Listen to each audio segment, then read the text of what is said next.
favorite wrestler is never going to be pushed. Or on the other side, your favorite wrestler did get pushed and now they're the world champion.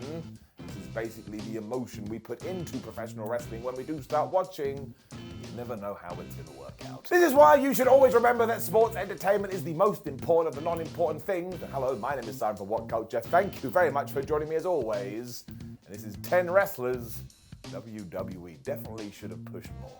Number 10, Zack Ryder. Because it was right there looking at you. I know all this happened around about a decade ago, but Zack Ryder went onto that there YouTube, got himself over, had arenas around the country going, Ryder, Ryder, we want Ryder, and WWE went, no, this wasn't part of our plan. We must kill him now. If we just pulled the trigger on this, you have no idea where Zack would be these days, especially because eventually he did get released, and look what he's doing on the indie scene. He has completely reinvented himself. He is so damn entertaining. He has a brand new edge, and not Adam Copeland because he is in World Wrestling Entertainment. But if you had just allowed him to evolve in the damn company, I think we would be singing from a different hymn sheet. I think it's absolutely ridiculous. Number 9, Curt Hennig. Now you can probably argue that Curt Hennig was his own worst enemy when it did come to WWE, because so many times he was on the cusp of a big opportunity, and then personal demons stopped him. But even with that said, Mr. Perfect is one of the greatest wrestlers of all time, and you can only find good comments from his peers. Hulk Hogan says good things about him. Bret Hart says good things about him. Even Brock Lesnar is like, oh yeah, that there Kurt, I owe him a lot. And what will really get you is that after he had jumped from the AWA to the WWF in the late 80s, there were so many rumors that Hennig was about to be pushed, he was about to go to the tippy top, and he was about to become the world champion. And here we are in 2022, and he never got that honor. And he really should have done, seriously, because he had everything down. He was an incredible pro wrestler. When he was in there, it was like he was playing Tetris or something. And the character, my word. Those promos he used to do with Bobby Heenan behind him, and he used to throw the towel. As you can probably tell, I'm a massive Mr. Perfect fan. And once again, he should have gone to the moon. Number 8, Christian. Now there is a rumor that has been around for a long time, and I actually think people have confirmed it, that one of the reasons that Christian didn't get pushed in the WWE is because Vince McMahon didn't like his face. Now I don't know what the hell we're going to do with that information, and while there were glimpses of hope in 2004, that was stopped when he got injured, and he did have a small program with John Cena in 2005, but otherwise Christian was always treated like he belonged in the mid-card. That is poppycock. And we all remember his amazing feud with Randy Orton when he did become the world heavyweight champion, but once again, he got treated like one of those title holders when someone behind the curtain was going, wink, wink, nudge, nudge, we know we gave him that championship, but we're never actually going to treat him like a champion. I mean, it's why he did leave for TNA in the mid-2000s and why he went to AEW instead of going back to WWE, because Christian should be treated like a legend. I mean, go and find me a bad match, you ain't gonna be able to do it. Number 7, Charlie Haas. Now let us get this straight. When Charlie Haas and Shelton Benjamin were part of Team Angle, they had all the tools to become super duper whooper stars if we just had allowed them to do it. And there was a tease of this in 2004 when we split up the team because of the brand split. And then do you know what we did with old Charles? We put him in a flipping love triangle angle. Because he was mostly fighting with Dawn Marie and Jackie Gator, and all you need to know is this. Even if you have all the wrestling ability in the world, and a little hint that you could do more, if all of a sudden you're just having a row every single week with your better half and the person you're meant to be having an affair with, I don't think you're going to be headlining WrestleMania anytime soon. I mean, did Stone Cold Steve Austin do anything like this? No. There was a tease that we were going to try this in 2007 when he did re-team up in Benjamin. And then we got to 2008 and he was released. And I know there's some stupid jokes out there like, you got a Charlie Haas pop. But I don't think that was Charlie's fault. I think he was put in a position where he was doomed to fail. Number 6, Rob Van Dam. I mean, we could talk about this till the cows come home, but every single time RVD walked out in front of a WWE crowd, do you know what the audience did? They lost their damn minds. Even during the invasion angle when RVD was meant to be on the bad side, nobody cared about this. There was just something about him that resonated with everyone. People wanted to see him succeed. It's why everybody lost their minds when he finally defeated John Cena at One Night Stand to become the WWE champion. And yes, he then dropped the ball, but he's the first to admit it. But surely he served his time, he had his punishment, and we should have tried again. The answer was no. I don't think that it helped that at one point he crushed Triple H's larynx during the first ever Elimination Chamber. But even today, when he's like 54 years old, he goes in front of the fans. Everybody just wants to chant his name.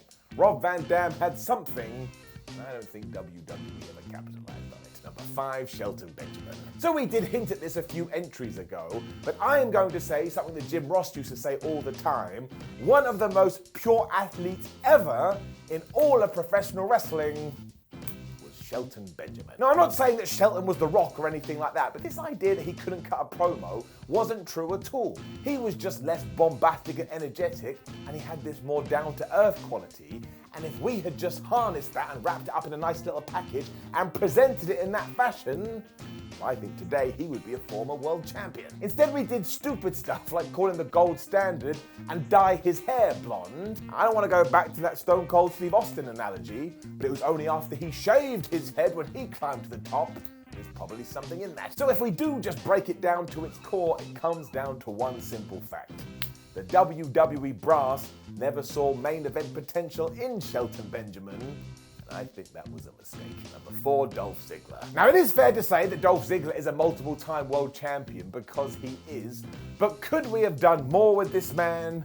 You already know the answer. It is yes. And what really stopped Ziggles from getting to this level is that he was just too good. I know that sounds redonkulous, but just stick with me. Because no matter what WWE threw at him, no matter what the opponent, what the angle, what the match, Dolph would absolutely smash it out the park. So before long, everybody crossed their arms and like, wait a minute, Dolph Ziggler can make lemonade out of lemons every single time. Let's just throw all the ideas in his direction, as opposed to giving him a very succinct push. I do think there's another side to this in the sense he has had an absolutely brilliant career because he's been in the WWE for like 20 years.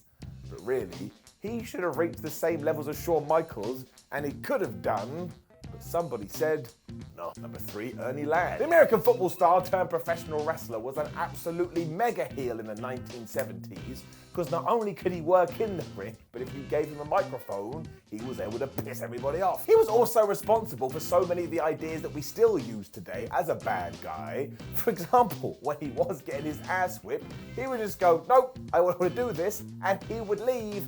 And how many times do we see that in 2022? He would also come up with injuries just before he was able to have a bout, and once again, the entire industry has taken that for the last 30 years. And while he did have an absolutely respectable run in the WWF, he was never turned into the company's top star. And actually, when you go back and watch it now, and remember the influence he did have today, like a massive error. I mean, take somebody like Bob Backlund, who was super goody two-shoes during this era and the WWF World Champion. If he was able to have a proper program with Ladd, I think we'd still be talking about it till the end of time. We didn't do that. Now he has to be in lists like this. Number 2, Razor Ramon. So we've already talked about the likes of Curt Hennig, who may have hampered their own success due to their personal issues. Very sadly, Scott Hall is probably the poster boy for it. Because if you listen to any single interview where people are talking about the man, it's the same old thing. Incredible mind for the business, incredible match worker, incredible promos, incredible characterization, incredible at looking at other people and going, hi, I've got the persona for you. So in short, Scott Hall could do everything. And it wasn't really till he jumped to the WWF in 1992 and became Razor Ramon that people started to realize this. But if you forget everything he did outside the ring, everything he did, it was just absolutely badass. And if there hadn't been any controversy, he would have been the WWF champ. And yes, he also would have been the WCW champion too. Somehow here we are, and he never won either of them. Even before he did go to World Championship Wrestling though, it always felt like Razor was on the cusp of something. Sadly, he never made it. Number 1, Ken Shamrock. If you want to pick somebody who opened the door for the likes of Kurt Angle and Brock Lesnar to get into pro wrestling, there's only one name you should be shouting, and that name is Kenneth Shamrock. Because he was already a trained wrestler before he did start smashing it in the UFC. before he decided to transition back across to sports entertainment and just go back to the late 90s and watch everything Shamrock did. Nobody had his intensity, nobody had his realism, and nobody was bought as much as Ken Shamrock. I mean, the only criticism I've ever heard of him is from the likes of Jim Ross, who was like, man, that dude was late all the time, but we can deal with a bit of tardiness. And if he hadn't have left to go back to mixed martial arts, I have no doubt in my mind that he would be a former WWE champion right now. And with that in mind, why has he never been brought back? Why isn't he in the damn Hall of Fame? Because obviously he had bangers with everybody that we now consider legends, The Rock and Stone Cold Steve Austin. There's that name again.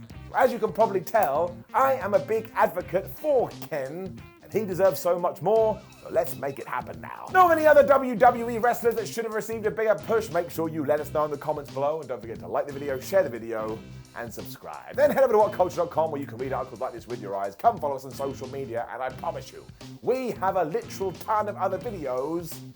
Check them out. My name is Simon for What Culture. Thank you very much for watching me as always. There was no need to bow there or salute. We've gone off the rails. Goodbye.